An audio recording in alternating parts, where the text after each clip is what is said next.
going to need $392,000 the day you retire to pay for your housing in retirement. Do you have that? Do you have that? If you don't, you can never retire. Are you nervous yet? You should be. $392,000. Do you have that? Let's talk about this. Because we hear all the studies about how much money you need at retirement in order to pay for healthcare costs, and that does not include long-term care.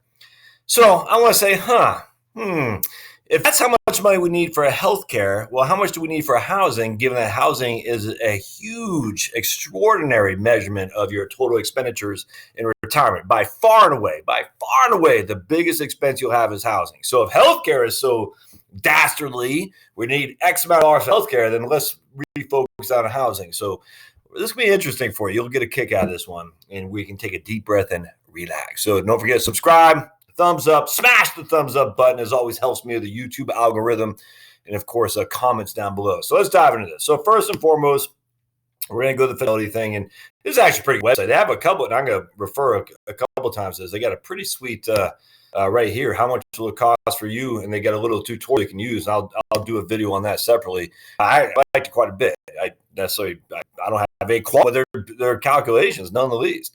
What I do have a qualm with is this right here. All right, so let's see.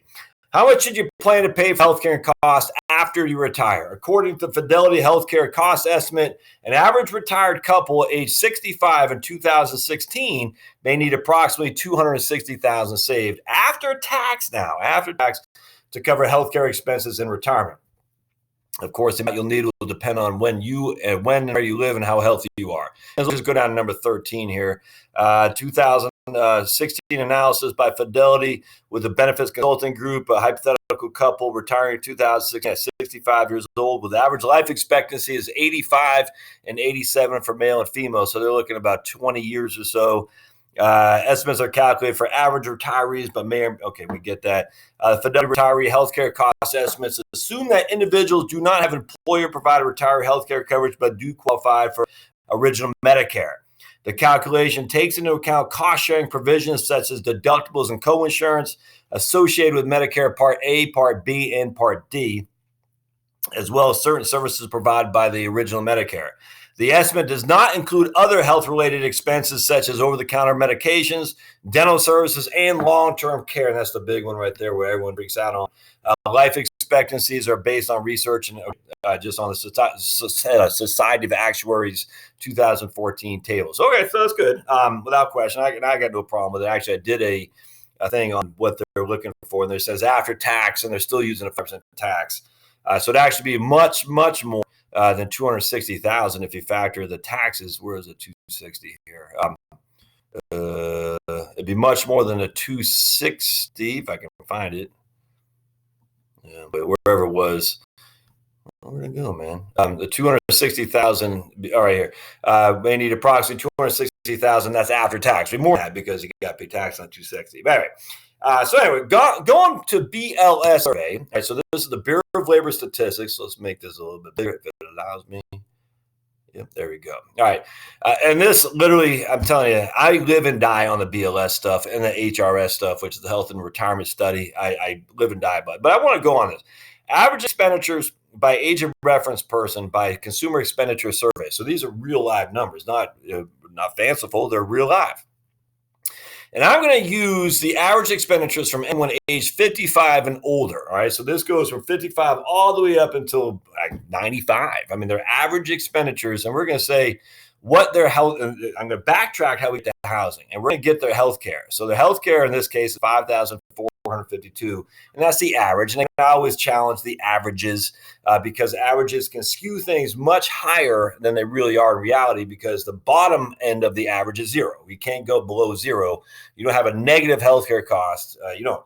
But you can have $8,000 million like Susie Orman's mom, who she always refers to. And so that's going to skew the averages on the high end. But we're still going to use it because I think it's worthwhile to use. I mean, again, I challenge it to some degree because it's skewed on the higher end. But still, I think it's worthwhile to use to show you what I'm talking about here. So when I did average healthcare cost of $5,452 a year, And I did that per person. All right. So I said, look, that's per person, not per household. And that's almost identical to what Fidelity was saying. I mean, they said it's going to be about 11,000. And I'm not sure, but find here someplace about 11,000. I thought I saw it here someplace. The average, right. The average expected retiree is expected to pay about 5,000 a year on healthcare premiums and out of pocket expense, and that's right. So about 5,000 a year, and that was in 2016. I inflated at 5.5%, which is essentially what Fidelity is doing using the BLS numbers. BLS numbers right here, which is 54.52, and I came up with 11,000. Let's show you 11,000 a year healthcare cost. All right, so we got 11,000 for a year and I'm adjusted for inflation, and so I got with a 5.5% inflation rate. I'll go into another video specifically on this. About almost identical to what Fidelity had. I had about $275,000. You need $275,000 if you do a net present value, and you can take an Excel spreadsheet, take a trusty Texas Instrument, whatnot. So I got pretty close to Fidelity numbers. And folks, when it comes to retirement projections, you're not going to get an exact. Just do relative ballpark stuff. It's fine. And if you get pretty close, that's okay. So I got pretty close to what Fidelity said. They got 260, and that was in 2016. I got 275 or something like that. Using a couple different things. Now I'm using, in that case, I was using a 5.5%. Let's see. Healthcare. I was using an $11,000 a year right here, adjusting with inflation of 5.5%. I think Fidelity was using 5.5%. I think as well, but I'm using it for 25 years, and Fidelity was using it for 22 years or so. So I got a couple more years on Fidelity, but it's ballpark. It's right around 250 to 300,000, give or take. And so I got pretty close to the same numbers as Fidelity. All right. So I'm pretty comfortable with my numbers. So if you look at the BLS though, and we're pretty comfortable with the BLS numbers relative to Fidelity's what they're using, what everyone seems to cite in financial planning, how we're all underprepared for healthcare costs and retirement. I said, what if we use the same numbers, but we looked at housing, because housing represents a significant higher portion of overall expenditures. In fact, the BLS shows that housing represents a third of all expenditures from 55 until we die, where healthcare represents a third of that, only 11%. So what if we take this number right here, housing is 16,219, and that is per household. All right. So the healthcare is per person. So we got to double this right here, and I get that. Still, the housing is significantly higher than the healthcare costs. It's not debatable, my friends. And this is just the average. This is not the median; it's the average. And so, what if we do with housing? And we use the exact same scenario. And so with housing, we got 16,219. In this case, I'm only inflating housing at 3% a year. So I got 3% inflation, whereas healthcare, we were inflating at 5.5% to follow the Fidelity model, right? So we're using 16,219, and every year is growing by 3%. So in 2 years will be 17,207, and you can see where we're going. In what's this? 13 years will be 23,124. We're just taking the average housing that the average consumer has spent from 55 through the end of his or her death, and we're adjusting that each and every year for inflation. All right, so we get total expenditure of $591,000, but now we got to back test that to get a present value. So we simply say, okay, of the 16,219 adjusted each and every year with inflation, how much do I need today at a 3% rate of return on my money, so before taxes, in order to be able to finance that amount of money? Does that make sense? And it's just you're basically coming up with a discounted rate, a present value. So for me to be able to pay $16,219 each and every year, adjusted for inflation, I need $392,000 today. All right, now this is after tax money as well. It'll be even worse when we factor in the taxes on that.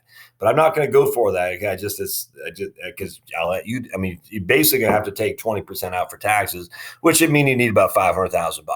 But we're going to put that to the side because I want to make sure that people get we're comparing apples to apples. We need $392,000 today, or the day I retire. We're going to say 65 years old, in which to pay for housing, the average housing cost for the average retiree for the rest of our lives. And that's going to be for 25 years, which will be until we're 90 years old and we're dead. Interesting, huh? Do you have $392,000? No. How come no one says we need $392,000 today to finance our housing costs. Now, if we get a 6% rate of return on our money, we need around $300,000. All right. If we go down here, you can see the last year, and essentially this is when the money runs out. So you need, I don't want to get too deep into this, but you can see the money, we got 376, 370, 364. It starts going down and down and down until it runs out right there at negative $26,000. So basically at the end of the 25th year, our check bounce, which is a lot of people want, at 6% rate of return, we start with a $300,000. We get down here to our last year, we got $26,000 left. All right. So anyway, at the end of the day, after taxes, we need between $300,000 and $400,000 in which at 65 years old, in which to finance the cost of average housing for the average American. Do you have that? No. Well, then how come no one's freaking out about the housing costs you need in retirement? Everyone freaks out about the healthcare costs in retirement, but no one freaks out about the housing. And the housing costs are significantly higher than the healthcare costs. And again, if we factor in taxes on this, because this will be for most people in IRAs, you're going to lose another quarter. So if you have 390, 392, 588 minus 0.8%, 392, 588 minus 392, 588 times 1 point. There we go. We're going to need about $470,000 in order to have the taxes to pay for this right here. That's at 20% state and feds. I mean, who has that? Nobody. But no one says, oh my goodness, I'll never be able to afford housing and retirement. No one says that. And yet that's what we're looking at right here. And this is just averages too, by the way. I mean, this isn't talking about folks who got mortgages. This is average. Anybody who could fall for this in terms of we're throwing the averages. Some people don't have mortgages, some do. Some people's housing going to be significantly higher. Just like Fidelity study, it kind of says this is almost the implication is that's the worst case scenario. But it's not the worst case scenario. It's just not. In fact, they said because we're not even including healthcare costs, long-term care costs. Well, I'm not including mortgage costs in here. I'm just saying the average cost for housing. As we know, most people they have in retirement, they don't have a mortgage anymore. So if you're one of the ones who have a mortgage, we could look at that little nasty asterisk scare quotes to say this doesn't include people with mortgages. This is just the average. Anyway, so at the end of the day, when you look at the BLS numbers, we look at the Fidelity numbers, which are right. All right, so. But the Fidelity numbers would lead you to believe you need $260,000 a day of retirement in order to fund